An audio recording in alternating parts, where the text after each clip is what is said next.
ജീവമൊഴി കാൽവരിനാഥന്റെ സ്നേഹമൊഴി തിരുനിറത്താൽ ജീവനേകും യേശുനാഥന്റെ ജീവമൊഴി ജീവധാര ജീവധാര ജീവധാര.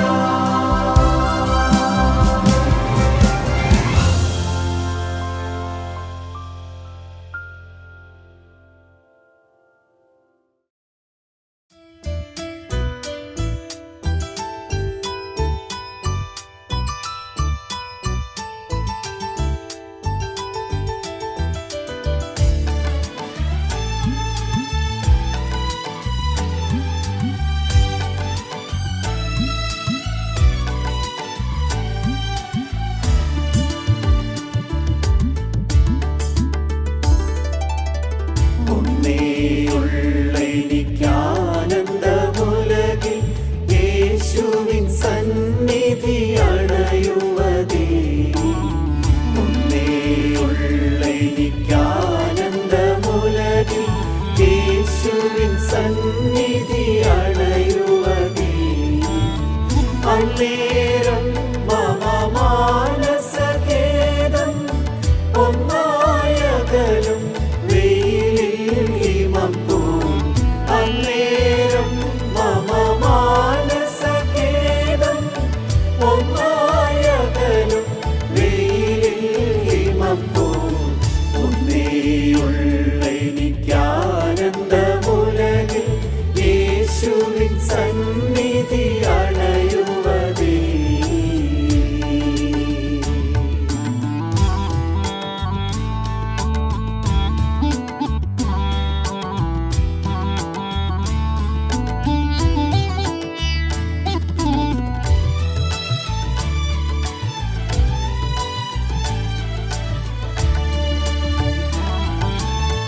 കണ്ണീർ താഴ്വരയുണ്ടെനിക്കനവധി മണ്ണിൽ ജീവിത പാതയതിൽ. കണ്ണീർ താഴ്വരയുണ്ടെനിക്കനവധി മണ്ണിൽ ജീവിത പാതയതിൽ. എന്നാലും ഭയമെന്തിനരികിൽ നന്നായവൻ കൃപ മഴ പോൽ ചൊരികിൽ. എന്നാലും ഭയമെന്തിനരികിൽ നന്നായവൻ കൃപ മഴ പോൽ ചൊരികിൽ. ഒന്നേയുള്ളെനിക്കാനന്ദമുലകിൽ യേശുവിൻ സന്നിധി അണയുവതേ. ഒന്നേയുള്ളെനിക്കാനന്ദമുലകിൽ യേശുവിൻ സന്നിധി അണയുവതേ. അന്നേരം മമ മാനസഖേദം ഒന്നായകലും വെയിലിൽ ഹിമം പോം. അന്നേരം മമ മാനസഖേദം ഒന്നായകലും വെയിലിൽ ഹിമം പോം. ഒന്നേയുള്ളെനിക്കാനന്ദമുലകിൽ യേശുവിൻ സന്നിധി അണയുവതേ.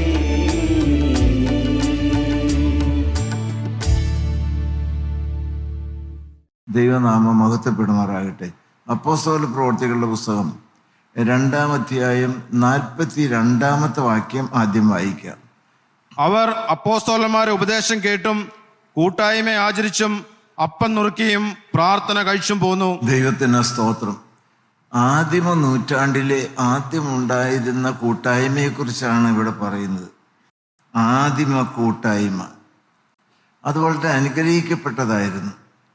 ആധുനികമായ സഭ, ആധുനികമായ ഫെലോഷിപ്പ്, ഇന്നത്തെ കൂട്ടായ്മ, നമ്മുടെ കൂട്ടായ്മ ഉൾപ്പെടെ അനുകരിക്കേണ്ടതായ അനേക മാതൃക ആദിമ നൂറ്റാണ്ടിലെ കൂട്ടായ്മയിലുണ്ടായിരുന്നു. ഒരു തത്വം പോലെ പറയാൻ വേണ്ടിയിട്ടല്ല. നമ്മൾ ഒത്തിരി കേൾക്കുന്നുണ്ട്, പക്ഷെ പലപ്പോഴും വ്യക്തിപരമായ ജീവിതത്തിൽ അത് അനുഭവവേദ്യമായി തീരുന്നില്ല എന്നുള്ളത് അല്പം വേദനാജനകമായ കാര്യമാണ്. ദൈവമക്കളെ, അതുകൊണ്ട് ഇന്ന് പറയുന്നത് എന്നോട് ദൈവം പറയുകയാണ്, വ്യക്തിപരമായി നമ്മുടെ കൂട്ടായ്മയുടെ ദൈവം അരുളി ചെയ്യുകയാണ് എന്നുള്ള വ്യക്തമായ ബോധ്യത്തോടെ പരിശുദ്ധാത്മേ ഒന്ന് ഇടപെടണമേ, കർത്താവേ ഒന്ന് പ്രവർത്തിക്കണമേ എന്ന് ഉള്ളം തൊട്ട് ഓരോരുത്തരും പ്രാർത്ഥിച്ചുകൊണ്ടിരിക്കുക.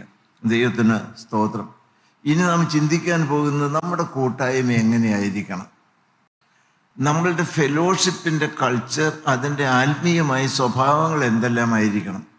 അത് നമ്മൾ കമ്മിറ്റി കൂടി ആലോചിച്ച് തീരുമാനിച്ച് എഴുതി വയ്ക്കുന്നതല്ല. പരിശുദ്ധമായ വചനത്തിൽ അധിഷ്ഠിതമായ ഒരു കൂട്ടായ്മയായിരിക്കണം. ഒരു സ്ക്രിപ്ചറൽ ഫെലോഷിപ്പ് ആയിരിക്കണം. സകല കാര്യങ്ങളും മാറ്റമില്ലാത്തതായ പരിശുദ്ധാത്മാവിൻ്റെ വചനത്തിൽ അടിസ്ഥാനപ്പെട്ടതായിരിക്കണം. ബാക്കിയുള്ളതെല്ലാം മാറിപ്പോകും. ദൈവത്തിൻ്റെ വചനമോ എന്നേക്കും നിലനിൽക്കും. സത്യ കൂട്ടായ്മ എങ്ങനെയായിരിക്കണം? എന്താണ് അതിന് ലക്ഷണങ്ങൾ? ആധുനിക കൂട്ടായ്മ ആദ്യ നൂറ്റാണ്ടിലെ കൂട്ടായ്മയെ അനുകരിക്കേണ്ടതാണ്, മാതൃകയായിരിക്കേണ്ടതാണ്. കൂട്ടായ്മ എന്ന് പറയുന്നത് ഒന്നിച്ചങ്ങ് മാറുകയല്ല. നമ്മൾ ഓരോരുത്തരും രൂപാന്തരം പ്രാപിക്കുമ്പോൾ പൊതുവായിട്ടുള്ളതായ ഒരു വ്യത്യാസം വരും. ദൈവത്തിന് ഒന്നാമത്തെ കാര്യം അപ്പോസ്തലപ്രവൃത്തികൾ 2:47 ദൈവത്തെ സ്തുതിക്കുകയും സകല ജനത്തിന്റെയും കൃപ അനുഭവിക്കുകയും ചെയ്തു. കർത്താവ് രക്ഷിക്കപ്പെടുന്നവരെ ദിനംപ്രതി സഭയോട് ചേർത്തുകൊണ്ടിരുന്നു. ഒന്നാമത്തെ ലക്ഷണം ശരിക്കും കേട്ടെ, ഒരു സത്യ കൂട്ടായ്മയുടെ ഏറ്റവും പരമപ്രധാനമായിരിക്കുന്ന ലക്ഷണം, അതിൻ്റെ സ്വഭാവം രക്ഷിക്കപ്പെടുന്നവരുടെ മാത്രം കൂട്ടമായിരുന്നു. അത് രക്ഷിക്കപ്പെടുന്നവരെ സഭയോട് ചേർത്തുകൊണ്ടിരുന്നു. ദൈവത്തിന് സ്തോത്രം. വെറുതെ പ്രാർത്ഥിക്കാൻ കൂടി വരുന്ന ഒരു കൂട്ടം ആളുകളല്ല. ചടങ്ങായിട്ട് സംഘമായിട്ട് ചേർന്ന് വരുന്ന ഒരു കൂട്ടം ആളുകളല്ല. ദൈവത്തിന് സ്തോത്രം. ഓരോ വ്യക്തിയും, സ്ത്രീയാണെങ്കിലും പുരുഷനാണെങ്കിലും ഏത് പ്രായക്കാരാണെങ്കിലും കൂട്ടായ്മയുമായി ബന്ധപ്പെട്ട് വരുന്ന ദൈവമക്കൾ ഓരോരുത്തരും വ്യക്തിപരമായി രക്ഷയുടെ സന്തോഷം അനുഭവിക്കുന്നവരായിരിക്കണം. രക്ഷകനായിരിക്കുന്ന കർത്താവായ യേശുക്രിസ്തുമായി പിരിയാത്ത സജീവമായ ഒരു സ്നേഹബന്ധമുള്ളവരായിരിക്കണം. കർത്താവായ യേശുക്രിസ്തുവിനെ ഹൃദയത്തിൽ രക്ഷകനായി സ്വീകരിച്ചവരായിരിക്കണം. വയോവൃദ്ധനായിരിക്കുന്ന ശീമോനെ പോലെ കർത്താവായ യേശുക്രിസ്തുവിനെ കൈക്കൊമ്പിളിലേന്തി മാറോടണച്ച് നിന്റെ രക്ഷയെ എൻ്റെ കണ്ണ് കണ്ടുവല്ലോ എന്ന് പറയുവാൻ തക്കവണ്ണം കർത്താവായ യേശുക്രിസ്തു നമ്മുടെ ചങ്കിനകത്തുണ്ടായിരിക്കണം. ഇത് നിങ്ങളെപ്പോഴും കേൾക്കുന്നതായ ഒരു നിർമ്മല സുവിശേഷമാണ്. ദൈവത്തിന് സ്തോത്രം. രക്ഷിക്കപ്പെട്ട ഒരു സമൂഹം കർത്താവായ യേശുക്രിസ്തുവിൽ വിശ്വസിക്കുക, നീ നിന്റെ കുടുംബവും രക്ഷ പ്രാപിക്കും. രക്ഷിക്കപ്പെടുവാൻ ആകാശത്തിന് കീഴിൽ മനുഷ്യരുടെ വേറെ ഒരു നാമവുമില്ല എന്നുള്ള വാക്യങ്ങളെല്ലാം നിങ്ങൾക്ക് വ്യക്തമായിട്ട് അറിയാം. അത് പൊതുവായിരിക്കുന്നതായ ഒരു തത്വമാണ് ദൈവമക്കളെ. പക്ഷേ രക്ഷ എന്ന് പറയുന്നത് വൈയക്തികമാണ്, തികച്ചും വ്യക്തിപരമാണ്. ഞാൻ രക്ഷിക്കപ്പെട്ടൊരു ദൈവം ഇതിലാണോ?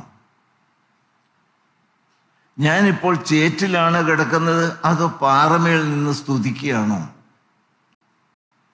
എൻ്റെ അകത്ത് ദൈവത്തിൻ്റെ പരിശുദ്ധാത്മാവിൻ്റെ ദീപം ഇപ്പോൾ കത്തുന്നുണ്ടോ, അതോ ആത്മാവ് നഷ്ടപ്പെട്ടിരിക്കുകയാണോ? ദൈവത്തിന് സ്തോത്രം. എൻ്റെ ഹൃദയത്തിൽ കർത്താവ് ഉണ്ടോ എന്ന് നിങ്ങൾ എന്ത് പറയുന്നു ദൈവമക്കൾ? ഇതൊരു ഗൗരവതരമായ ഒരു കാര്യമല്ലേ? ഗൗരവതരമായ ഒരു കാര്യമല്ലേ? യേശു അകത്തുണ്ടോ? ഹല്ലേലൂയ. ദൈവത്തിന് സ്തോത്രം, ദൈവത്തിന് സ്തോത്രം. ദൈവമക്കളെ, ബലിഗ്രഹം മരിക്കാൻ കിടക്കുന്ന സമയത്ത് ചുറ്റും നിന്നവരോട് പറഞ്ഞു, ഞാൻ സ്വർഗത്തിലേക്ക് പോകാനുള്ള ടിക്കറ്റ് ബുക്ക് ചെയ്തിട്ടുണ്ട്. അപ്പോ വാർദ്ധക്യമായി മരണക്കിടക്കയിലാണ്, എന്തോ വല്ല ഓർമ്മക്കുറവ് കൊണ്ടോ വല്ലതും പറയുന്നതാണോ എന്ന് വേണ്ടപ്പെട്ടവർ ചിന്തിക്കുന്ന സമയത്ത് ചോദിച്ചു, നിങ്ങളുടെ കയ്യിൽ ടിക്കറ്റ് ഉണ്ടോ? നിങ്ങളെല്ലാവരും ടിക്കറ്റ് എടുത്തിട്ടുണ്ടോ? എന്താണ് പറയുന്നത് അവർക്ക് മനസ്സിലായില്ല. പക്ഷെ അദ്ദേഹം പൊരുൾ തിരിച്ച് പറഞ്ഞു കൊടുത്തു. എന്നാൽ ഡാഡിയുടെ ടിക്കറ്റ് ഒന്ന് കാണിച്ചേ, ആ ടിക്കറ്റ് ഏതാണെന്ന് കാണിച്ചേ. അദ്ദേഹം പറഞ്ഞ വാക്ക് എനിക്ക് വളരെ ഇഷ്ടമായി. ദൈവത്തിന് സ്തോത്രം. കുഞ്ഞാടിൻ്റെ രക്തം കൊണ്ട് മുദ്രയിട്ടതായ എൻ്റെ ചങ്കാണ് ആ ടിക്കറ്റ്. കുഞ്ഞാടിൻ്റെ രക്തം കൊണ്ട് മുദ്രയിട്ടതായ, സീല് കുത്തിയതായ ആ ചങ്കാണ്, ഹൃദയമാണ് ആ ടിക്കറ്റ്. ഞാൻ നിങ്ങളോട് ചോദിക്കട്ടെ, നിങ്ങളൊന്ന് തിരിച്ചറിയണ്ടേ? നിങ്ങളുടെ ഓരോരുത്തരുടെയും ചങ്കിൽ ദൈവമക്കളെ ആ കുരിശടയാളമുണ്ടോ? ആ രക്തത്തിൻ്റെ അടയാളമുണ്ടോ? നിങ്ങളോട് കൈകൂപ്പിക്കൊണ്ട് പറയട്ടെ, മക്കളെ, നിങ്ങൾ ഓരോരുത്തരും വ്യക്തിപരമായ രക്ഷയുടെ സന്തോഷം അനുഭവിക്കുന്നവരായിരിക്കണം. അതിനെന്നാ തടസ്സം? ഇത് നിങ്ങൾ അനുഭവിച്ചാൽ മാത്രം മതി, ഒരു അപ്രാളം വരില്ല. നമ്മൾ കൂട്ടായ്മയിലേക്ക് നോക്കുമ്പോൾ, വ്യക്തികളിലേക്ക് നോക്കുമ്പോൾ, പ്രശ്നങ്ങളിലേക്ക് നോക്കുമ്പോൾ, ഓരോരോ കാര്യങ്ങൾ കേൾക്കുമ്പോൾ പതറിപ്പോവും. പക്ഷെ നിങ്ങൾ ഓരോരുത്തരും വ്യക്തമായി സുദൃഢമായി ഉറപ്പ് വരുത്തണം. പൗലോസ്ലീഹ പറഞ്ഞതുപോലെ ഇതൊരു പിരിയാ ബന്ധമാണ്. ഹല്ലേലൂയ. ഇത് പറയുമ്പോൾ എൻ്റെ ഉള്ളം ആ സ്നേഹബന്ധത്തിൽ രുചിച്ചുകൊണ്ടാണ് പറയുന്നത്. ഞാനിപ്പോൾ ഈ പ്രസംഗിക്കുന്ന രക്ഷകൻ എന്ന് പറയുന്നത് എൻ്റെ ചങ്കിനകത്താണ്. അവൻ എൻ്റെ സർവസ്വവുമാണ്. ദൈവത്തിന് സ്തോത്രം. അവൻ 100% ഒരു യാഥാർത്ഥ്യമാണ്. അവനില്ല എന്ന് പറഞ്ഞ് എന്നിൽ നിന്ന് എൻ്റെ കർത്താവിനെ മാറ്റിയാൽ ഞാൻ ഇവിടെ തളർന്നു വീഴും. എന്തും ദൈവമക്കളെ തലകുത്തി മറിഞ്ഞു വരട്ടെ, എൻ്റെ യേശു, ഞാൻ ഈ ജീവിതം എൻ്റെ കർത്താവിന് തീരെഴുതി കൊടുത്തതാണ്. ദൈവത്തിന് സ്തോത്രം. ഇതൊരു പിരിയാ ബന്ധമാണിത്. അടുത്ത വാക്കെന്താ? യുഗകാലം വരെ വ്യക്തിപരമായ ബന്ധത്തിലേക്ക് വരട്ടെ. ഒരു ചിന്താക്കുഴപ്പവുമില്ല. അവിടെ എങ്ങനെയാണ് ഇങ്ങനെ? എൻ്റെ ബോധ്യം എന്നാണെന്നറിയും, കർത്താവായി യേശുക്രിസ്തു വരുന്ന ആ സമയത്ത് ഞാൻ ശരിക്കൊക്കെ നിന്നതായിരുന്നു. ദൈവത്തിന് സ്തോത്രം. എല്ലാം ഭംഗിയായി പോയിക്കൊണ്ടിരുന്ന കുഴപ്പമില്ലാത്തൊക്കെ നിന്നായിരുന്നു. പിന്നെ കൂട്ടായ്മയിൽ ചില കാര്യങ്ങൾ, ദൈവമക്കൾ ചിലർക്കൊക്കെ ഇതൊക്കെ പറഞ്ഞുകൊണ്ടിരിക്കാൻ നേരമുണ്ട്. അതിനുള്ള കർത്താവ് കണ്ടേരം കൊണ്ട് പോവും. ചെവി തുറന്ന് നിങ്ങളൊന്ന് കേട്ട് ഒരു വാക്ക് പറഞ്ഞ് കേൾക്കാൻ കർത്താവ് നിൽക്കില്ല. എന്തുകൊണ്ടാണ് ഞാനിപ്പോൾ തളർന്നു പോയത്, ബന്ധം വിട്ടു പോയത്, തീ കെട്ടുപോയത്? ഇതെല്ലാം പറയണതിന് മുമ്പ് കർത്താവ് കണ്ടവരും കൊണ്ട് മണവറയിലേക്ക് ഒരുങ്ങിയിരുന്നവർ കർത്താവിനോട് മണവറയിൽ പ്രവേശിച്ചു. ഒരു കാര്യം ഉറപ്പ് വരുത്തിക്കൊള്ളണം, ദൈവത്തിന് സ്തോത്രം, ഇത് കർത്താവായ യേശുക്രിസ്തുമായി വ്യക്തിപരമായ രക്ഷയുടെ സന്തോഷവും രുചിയും സ്നേഹവും അനുഭവിക്കുന്നതായ ഒരു ജീവനുള്ള സഭയായി മാറണം, കൂട്ടായ്മയായി മാറണം. രക്ഷ വ്യക്തിപരമാണ്. ദൈവത്തിന് സ്തോത്രം. കർത്താവായി യേശുക്രിസ്തു വന്ന് പ്രശ്നപരിഹാരത്തിനല്ല, ദൈവത്തിന് സ്തോത്രം, പാപപരിഹാരത്തിനാണ്. പാപപരിഹാരത്തിനാണ്. പ്രശ്നങ്ങൾ ഇതിലേക്ക് നോക്കിയാൽ പറ്റുകയില്ല. ദൈവമക്കളെ, നിങ്ങൾക്ക് എല്ലാവർക്കും അറിയാം, അഗ്നിസർപ്പം കടിച്ചു, ചൂടുണ്ട്, സർപ്പം പോണത് കണ്ടു, ശരീരത്തിൽ കയറി തുടങ്ങി വിഷം. ചിലരൊക്കെ മറിഞ്ഞു വീണ് കിടക്കുന്നുണ്ട്, ചിലരൊക്കെ ചത്തുപോയിട്ടുണ്ട്. പക്ഷെ പരിഹാരം നാട്ടിയിട്ടുണ്ട്. എന്തുമാത്രം നോക്കിയാലും അയ്യോ ആ പാമ്പാ എന്നെ കടിച്ചത്, വലിയ മൂത്ത് കുറുകിയതായ പാമ്പാണ്, അയ്യോ കാലയിൽ 2 പല്ല് താണു മുറിവുണ്ട്, വിഷം കയറി എൻ്റെ തലയൊക്കെ ഇരുട്ടിച്ചു തുടങ്ങി, ഇതേ മറ്റേ ആള് മരിച്ചുപോയി. ദൈവത്തിന് സ്തോത്രം. എന്നാലും ദൈവത്തിന് സ്തോത്രം, മോശയുണ്ടല്ലോ, മോശയിലേക്ക് നോക്കിയാലും നടക്കില്ല, നടത്തിയവരിലേക്ക് നടത്തുന്നവരിലേക്ക് നോക്കിയാലൊന്നും നടക്കില്ല. ദൈവത്തിന് സ്തോത്രം. പാമ്പിലേക്ക് നോക്കിയാൽ നടക്കില്ല, പ്രശ്നത്തിലേക്ക് നോക്കി നടക്കില്ല. ഒരു പരിഹാരകനുണ്ട്. മോശ മരുഭൂമിയിൽ പിതൃസൽപ്പത്തെ ഉയർത്തിയതുപോലെ മനുഷ്യപുത്രനെയും. ആ കാൽവറി സത്യമല്ല ദൈവമക്കളെ. നമ്മുടെ യോനച്ചാൻ എന്നെ പഠിപ്പിക്കുന്നത് ഞങ്ങൾ ആരെങ്കിലും പറഞ്ഞു കൊടുത്തതല്ല. ഞങ്ങളോ ക്രൂശിക്കപ്പെട്ട ക്രിസ്തുവിനെ പ്രസംഗിക്കുന്നു. അത് മാത്രം ഒന്ന് ഉയർത്തി പറയാൻ. ദൈവത്തിന്റെ സ്തോത്രം. സത്യ കൂട്ടായ്മയാണ്. നല്ല ദൈവമക്കളായിരുന്നു. ദൈവത്തിന്റെ സ്തോത്രം. ഇന്നും സത്യവായന കിട്ടുന്നുണ്ട്. നിർത്തമെന്ന് പറയും ആ പരിപാടികളെല്ലാം. ഹല്ലേലൂയ. ദൈവത്തിന്റെ മഹത്വം, കർത്താവിന് സ്തോത്രം. ദൈവനാമം മാത്രം മഹത്വപ്പെടുമാറാകട്ടെ. ഈ മത്തായി സുവിശേഷം 7-ാം അധ്യായം എടുത്ത് മത്തായി 7:21. എന്നോട് കർത്താവേ കർത്താവേ എന്ന് പറയുന്നവൻ. 2 വാക്കുകൾ നിങ്ങൾ ശ്രദ്ധിച്ചോളണം. അവിടെ 2 വാക്കുകൾ അടിവരയിട്ടാലും വേണ്ടില്ല. എന്നോട് കർത്താവേ കർത്താവേ എന്ന് പറയുന്നവൻ ഏവനുമല്ല പറയുന്നവൻ. അടുത്ത വാക്ക്, സ്വർഗസ്ഥനായ എന്റെ പിതാവിന്റെ ഇഷ്ടം ചെയ്യുന്നവൻ അത്രേ സ്വർഗരാജ്യത്തിൽ കടക്കുന്നത്. സ്വർഗത്തിൽ പോണോ നിങ്ങൾക്ക്? അതിനല്ലേ കൂടി വരുന്നേ. ദൈവത്തിന്റെ 2 വാക്കുകൾ ശ്രദ്ധിച്ചോ, സ്ത്രീകളും പുരുഷന്മാരും എല്ലാവരും. 1 പറയുന്നവൻ, 2 ചെയ്യുന്നവൻ. എന്നോട് കർത്താവേ കർത്താവേ എന്ന് പറയുന്നവൻ ഏവനുമല്ല. സ്വർഗത്തിന്റെ താക്കോൽ എത്തുന്ന കർത്താവ് പറഞ്ഞ അവൻ ഏവനുമല്ല എന്ന്. പിന്നെ എന്നെ അയച്ചവന്റെ ഇഷ്ടം ചെയ്യുന്നവൻ, പറയുന്നവനല്ല ചെയ്യുന്നവൻ അത്രേ സ്വർഗത്തിൽ പ്രവേശിക്കുന്നു. പ്രാർത്ഥന എങ്ങനെയുണ്ട്? വേദപുസ്തക വായന എങ്ങനെയുണ്ട്? ആത്മാക്കളെ നേടാൻ വേണ്ടി ഓട്ടം എങ്ങനെയുണ്ട്? It is not the words, കേട്ടോ നിങ്ങളെല്ലാവരും? ദൈവത്തിന് സ്തോത്രം. അതുകൊണ്ട് ദൈവമക്കളെ, വാക്കുകളുടെ കസർത്തല്ല, ജീവിതത്തിന്റെ പ്രവൃത്തിയുടെ പുണ്യമായിരിക്കണം നമ്മുടെ ജീവന്റെ ലക്ഷണം. ദൈവത്തിന് സ്തോത്രം. രണ്ടാമത് 2:46 വായിച്ച്. അപ്പോസ്തലർ 2:46. ഒരുമനപ്പെട്ട് ദിനംപ്രതി ദൈവാലയത്തിൽ കൂടി വരികയും. ദൈവത്തിന് സ്തോത്രം. എല്ലാവരും കേട്ടെ, ഞാൻ പറഞ്ഞില്ലേ, ഈ വയസ്സനായിരിക്കുന്ന, രോഗിയായിരിക്കുന്ന, ഈ വാർദ്ധക്യത്തിൽ പാവപ്പെട്ട അടിയന് ഞാൻ ഏറ്റവും സ്നേഹിക്കുന്ന എൻ്റെ കാൽവറി തറവാട്ടിലെ മക്കളുള്ളതായിരിക്കുന്ന കൈകൂപ്പിയുള്ള കാൽക്കൾ വീണുള്ളതായി കെഞ്ചി അപേക്ഷയാണ്. ദൈവത്തിന് സ്തോത്രം. ഒരുമനപ്പെടണം. ഒരു മനസ്സുള്ള കൂട്ടം. ആളുകൾ 1000 ഉണ്ട്, 10,000 ഉണ്ട്, പക്ഷെ മനസ്സൊന്നാണ്. ആരും തമ്മിൽ ഭിന്നതയില്ല. മനുഷ്യന്റെ പ്രകൃതി വ്യത്യസ്തമാണ്. ഭിന്നതകൾ വരും, ഭാര്യയും ഭർത്താവും തമ്മിലുണ്ടാവും. പക്ഷെ ദീർഘമായി ക്ഷമിക്കണം, ദയ കാണിക്കണം, സ്പർദ്ധിക്കുന്നില്ല, ചീർക്കുന്നില്ല, കുറ്റം അന്വേഷിക്കുന്നില്ല, എല്ലാം ക്ഷമിക്കുന്നു, എല്ലാം പൊറുക്കുന്നു, എല്ലാം മറക്കുന്നു. ഉണ്ടോ അത്? ഇല്ലാത്തവർ ആത്മീയം എന്ന് പറഞ്ഞ് നടക്കണം. എന്തിനാന്ന്? തന്നാൽ ആവത് അത് പാലിക്ക്. ദൈവത്തിന്റെ മഹത്വം, കർത്താവിന് സ്തോത്രം. ദൈവനാമം മാത്രം ഒരു ഭിന്നതയില്ലാത്തതായ ഹല്ലേലൂയ. ദൈവത്തിന് ഞാൻ വളരെ വ്യക്തമായി നിങ്ങളോട് പറയുന്നത്, കർശനമായിട്ടാണ് പറയുന്നത്. ഒരു വ്യക്തിക്കും എൻ്റെ ജീവിതം കൊണ്ടും എൻ്റെ വാക്കുകൊണ്ടും എൻ്റെ ഒരു ശബ്ദം കൊണ്ടും മുഖഭാവം കൊണ്ടും ഇടർച്ച ഉണ്ടാകരുത്. എല്ലാവരും കണ്ണു തുറന്ന് സത്യത്തോടെ കേട്ടേ. എല്ലാവരും കേട്ടെ. എൻ്റെ ജീവിതത്തിന്റെ ഏതെങ്കിലും ഒരു ചലനം കൊണ്ടോ, ഒരു ശബ്ദം കൊണ്ടോ, ഒരു ഇടപെടൽ കൊണ്ടോ, ഒരു ഭാവം കൊണ്ട് പോലും ഈ ചെറിയതായ ഒരു പാവപ്പെട്ട കൊച്ചു വിശ്വാസിക്ക് ഇടർച്ച ഉണ്ടാകാൻ ഇടവരരുത്. ഞാൻ വേദപുസ്തകം വായിച്ചതിൽ ഏറ്റവും കഠിനമായിരിക്കുന്നതായ ശാസന ദൈവം കൊടുത്തിരിക്കുന്നത് ഏതെങ്കിലും തരത്തിൽ, ഓ അങ്ങനെയാണോ, ഞാൻ മുഖാന്തരം, അയ്യോ ആ കൂട്ടായ്മ ഇപ്പം അങ്ങനെയാണോ, ആ കൂട്ടായ്മ പോണ ദൈവം ഇതിൽ അങ്ങനെ തന്നെ സംസാരിച്ച്, അങ്ങനെയാണ് ഞാൻ അങ്ങോട്ടില്ല എന്ന് ഒരു വ്യക്തി പറയാൻ ഇട വന്നാൽ കേട്ടോളൂ. ഞാൻ പറഞ്ഞതല്ല, കർത്താവായ യേശുക്രിസ്തുവിന്റെ നാവിൽ നിന്ന് വന്ന ശബ്ദം.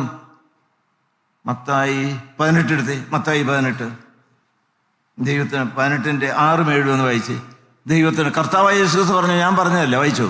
എന്നിൽ വിശ്വസിക്കുന്ന ഈ ചെറിയവരിൽ ഒരുത്തന്, എന്നിൽ വിശ്വസിക്കുന്ന ഈ ചെറിയവരിൽ ഒരുത്തൻ, ആർക്കെങ്കിലും ഞാൻ മുഖാന്തിരം ഈ ലോകത്ത് ദൈവമേ എന്ന് വിളിച്ച് വചനം കേൾക്കാൻ വരുന്നതായ ഏതെങ്കിലും ഒരു ദൈവ വൈതലിന് ആരെങ്കിലും ഇടർച്ച വരുത്തിയാലോ, എന്തെങ്കിലും ഇടർച്ച, അയ്യോ ഇപ്പൊ അങ്ങനെയായോ, ആ രംഗം അങ്ങനെയായോ, ഇപ്പൊ അവിടെ അങ്ങനെയായോ, എന്നാൽ ഏതെങ്കിലും ഒരു എന്നാ ഞാൻ ഇനി അങ്ങോട്ടില്ല എന്നങ്ങാൻ തീരുമാനിച്ചു പോയാലോ, എൻ്റെ ഒരു വാക്ക് മുഖാന്തരം, എൻ്റെ ഒരു ഇടപെടൽ മുഖാന്തരം, ഞാൻ എന്തെങ്കിലും പറഞ്ഞത് കേട്ടുകൊണ്ട്, ആർക്കെങ്കിലും അനുകൂലമായിട്ടോ പ്രതികൂലമായിട്ടോ പറഞ്ഞു കേട്ടുകൊണ്ട് ആർക്കെങ്കിലും ഒരു ചിന്താക്കുഴപ്പം വന്നിട്ട് ഈ സത്യവചനം കേൾക്കാൻ എനിക്കൊരു മടിയാണ്, അങ്ങോട്ട് പോകാൻ തോന്നില്ല എന്നങ്ങാൻ തോന്നിപ്പോയാലോ, വാക്ക് അടുത്ത് വായിച്ച എല്ലാവരും ഒന്ന് കേട്ടെ, കണ്ണു തുറന്ന് കേട്ടെ. അവന്റെ കഴുത്തിൽ ആ ഇടർച്ച ഉണ്ടാക്കിയതായ വ്യക്തിയുടെ കഴുത്തിൽ വലിയൊരു തിരിക്കല്ല് കെട്ടി, വലിയൊരു തിരികല്ല് അവന്റെ കഴുത്തിൽ കെട്ടിയിട്ട് എന്നെ ചെയ്യണം, അവനെ സമുദ്രത്തിന്റെ ആഴത്തിൽ താഴ്ത്തി കളയുന്നത് അവന് നന്ന്. ദൈവമേ, എൻ്റെ ദൈവമേ, എല്ലാവരും കേട്ടോ, നിങ്ങൾക്ക് ഞെട്ടലുണ്ടാവുന്നുണ്ടോ? ആരും ഒരിക്കലും നഷ്ടപ്പെട്ടു പോകരുത് എന്നാണ് ദൈവം ആഗ്രഹിക്കുന്നത്. സകലരും മാനസാന്തരപ്പെട്ട് രക്ഷയുടെ സന്തോഷത്തിലേക്ക് വരണമെന്ന് ഉള്ളം കൊണ്ട് ആഗ്രഹിക്കുന്ന സ്നേഹനിധിയായ ദൈവം പറഞ്ഞു, ഒരു വ്യക്തി ഒരിക്കലും രക്ഷപ്പെട്ടു വെള്ളത്തിലേക്ക് എറിഞ്ഞു കഴിഞ്ഞാൽ എങ്ങനെയെങ്കിലും നീന്തി കയറി പോന്നാലോ, അതുകൊണ്ട് ഒരിക്കലും പൊങ്ങിപ്പോകരുത്.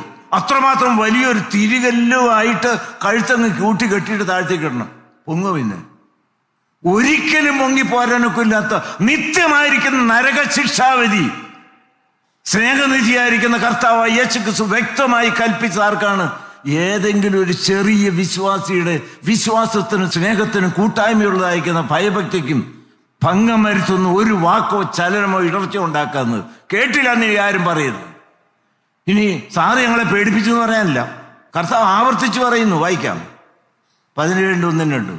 അവൻ തന്റെ ശിഷ്യന്മാരോട് പറഞ്ഞത്, ഇടർച്ചകൾ വരാതിരിക്കുന്നത് അസാധ്യം. ഇടർച്ചകൾ ലോകത്തിൽ വരും, വിഷയങ്ങൾ പലതും, തർക്ക വിഷയങ്ങൾ പലതും വരും. എന്നാൽ എങ്കിലും അവ വരുത്തുന്നവന് അയ്യോ കഷ്ടം. കേട്ടോ നിങ്ങൾ, എനിക്ക് എന്റെ വ്യാഖ്യാനം അറിയാൻ പാടില്ല. കർത്താവ് പറഞ്ഞ വാക്ക് നിങ്ങൾ വായിച്ചു. ഇടർച്ചകൾ പലതും വരും, എല്ലാവരുടെ അഭിപ്രായം ഒന്നും ഒരുപോലെയല്ല.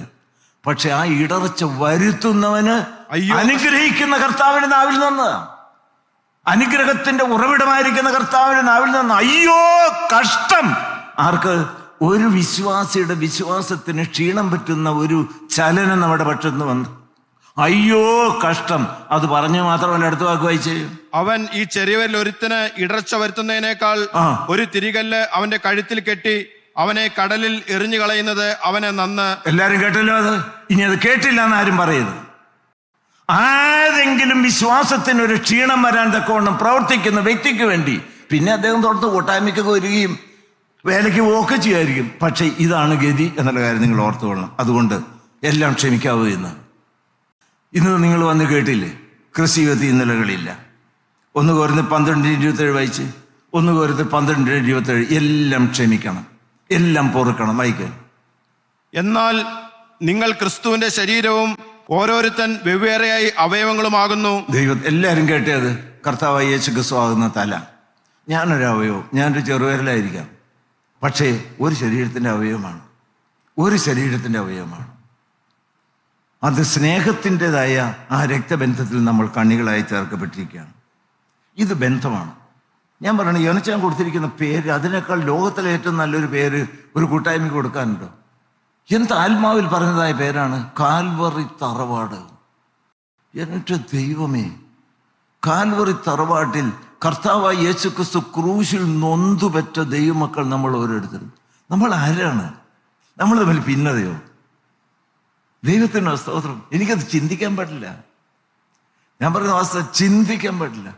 കാൽവറി തറവാട്ടിൽ, കാൽവറിയിൽ ദൈവത്തിന് സ്തോത്രം, ക്രൂശ് മരത്തിൽ വേദനിച്ച് പിടഞ്ഞ് നൊന്തുപെറ്റ ദൈവമക്കളെ നമ്മൾ ഓരോരുത്തരും.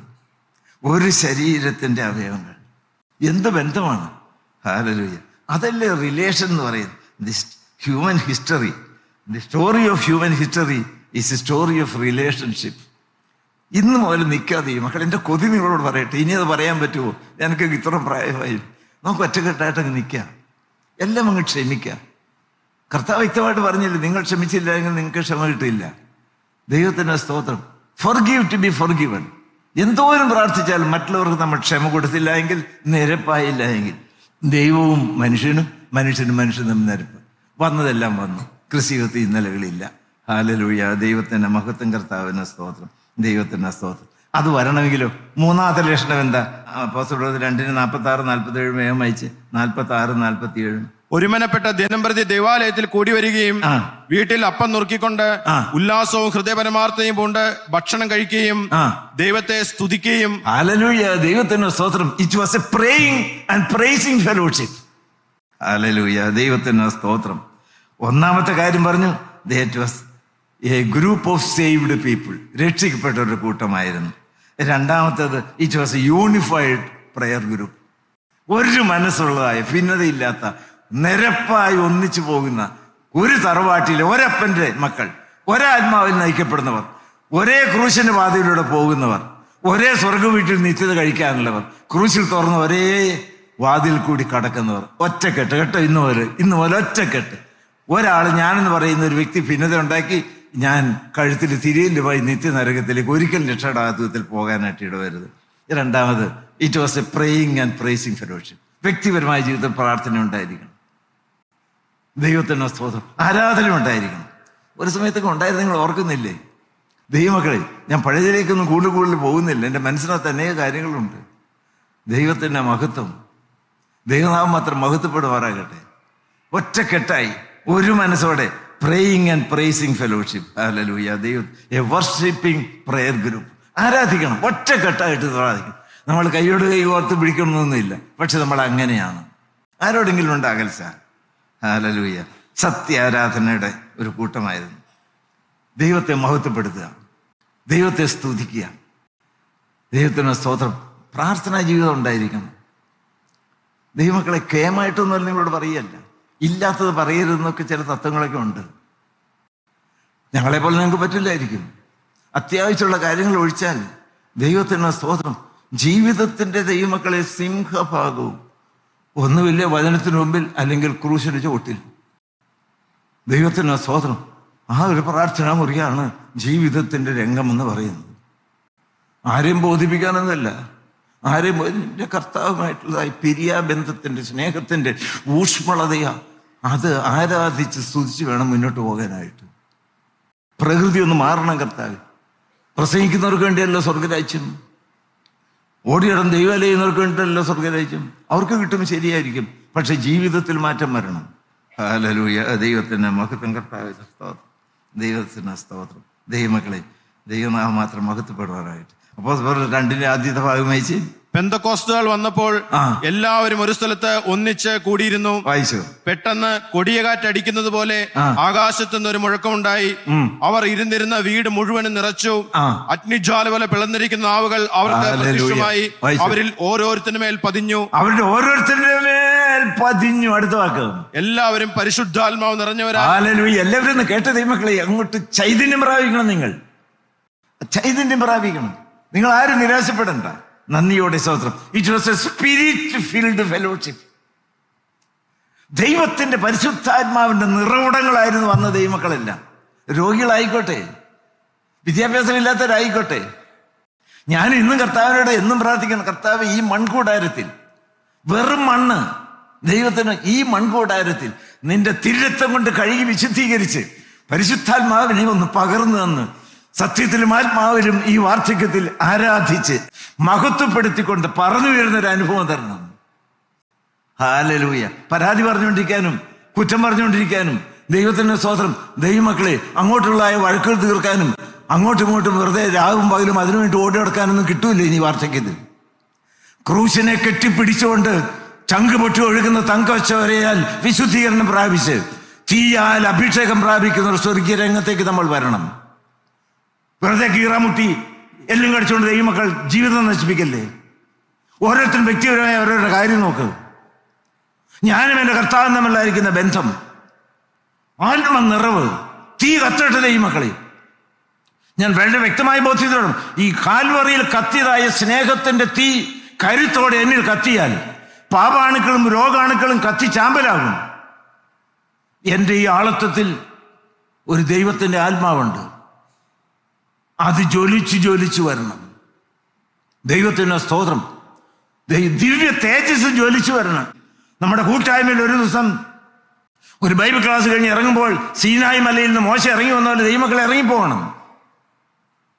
വേറെ അവർ വരുമ്പോൾ അതും പറയണത് കേൾക്കാനും അതിന് അഭിപ്രായം പറയാനും അത് കഴിച്ച് പ്രതികരിക്കാനും ഇവിടെ നേരമില്ല. ദൈവത്തിന്റെ സ്തോത്രം. എനിക്കൊരു വലിയ കൊതിയുണ്ട്, എനിക്ക് യേശുവിന്റെ ഛായ പ്രാപിക്കണം. ഒരു പൊന്തിക്കുസ്തിയുടെ അനുഭവം വരണം. ആത്മാവ് കെട്ടുപോയിട്ടില്ലോ, പരിശുദ്ധാത്മാവ് ഇന്നുമില്ലേ, ശക്തിയോടെ വ്യാപരിക്കണം. ദൈവത്തിന് ഓരോരുത്തരുടെ മേലും ആ തീ ഇറങ്ങണം. നമ്മുടെ കൂട്ടായ്മയുടെ ഛായ മാറണം. സ്നേഹത്തിന്റെ തീ കത്തണം. ഹല്ലേലൂയ. ദൈവത്തിന് മഹത്വം, കർത്താവിന് സ്തോത്രം, ദൈവത്തിന് സ്തോത്രം. ദൈവനാമം മാത്രം മഹത്വപ്പെടുമാറാകട്ടെ. അപ്പോസ്തലപ്രവൃത്തി 2:47 വായിച്ച്. 2:47 ആദ്യം വായിച്ച്. ദൈവത്തിന് 2:47. ദൈവത്തെ സ്തുതിക്കുകയും സകല ജനത്തിന് കൃപ അനുഭവിക്കുകയും ചെയ്തു. കർത്താവ് രക്ഷിക്കപ്പെടുന്നവരെ ദിനംപ്രതി സഭയോട് ചേർത്തുകൊണ്ട്. എല്ലാവരും ഒരു ഉത്തരവാദിത്തം ഏറ്റെടുത്ത്. It was A growing and dynamic fellowship.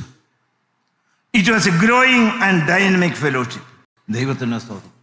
ആദ്യം ഒരു കൂട്ടം ശിഷ്യന്മാരായിരുന്നു, പിന്നീട് ഇത് കാത്തിരിക്കുന്നു 120 പിന്നീട് 3000 ഞാൻ അല്പം ഉള്ള നൊന്ത വേദനയോട് ചോദിക്കട്ടെ, ഈസ് അവർ ഫെലോഷിപ്പ് ഗ്രോയിങ്? അതായത് ദേശത്തെ ഏരിയ മീറ്റിങ്ങുകളെടുത്ത്, പൊതുവായിട്ടുള്ള മീറ്റിങ്ങുകളെടുത്ത് എന്തിയ ചങ്ക് പൊട്ടാത്തത്? ആത്മാവിന്റെ ലക്ഷണം വളർച്ചയാണ്. ദൈവത്തിന് സ്തോത്രം. The fruit of one Christian is another Christian. നിങ്ങൾ യോഗ്യന്മാരായിരിക്കുന്ന അനേകരുണ്ട്, ഞാനുമുണ്ട്. നിങ്ങളുടെ കൂട്ടായ്മയിലും വ്യക്തിപരമായ ജീവിതത്തിലും എത്ര ആത്മാക്കളെ പുതുതായിട്ട് നേടി. ശമ്പളം കൂടി, വീട് വലുതായി, കാറ് വലുതായി, വസ്ത്രത്തിന്റെ എണ്ണം വലുതായി, ഒക്കെ ശരിയാണ്. ആത്മാക്കളെ എത്ര പേരെ കൂടുതലായിട്ട് നേടി?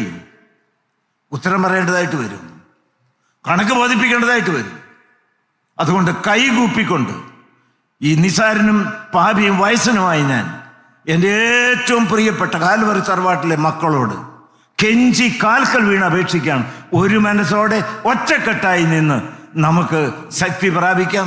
കർത്താവായ യേശുക്രിസ്തുവിന്റെ ഛായ പ്രാപിക്കാം. കർത്താവിന് വേണ്ടി ഓടാം. ദൈവനാമം മാത്രം മഹത്വപ്പെടുമാറാകട്ടെ. ദൈവത്തിന് സ്തോത്രം.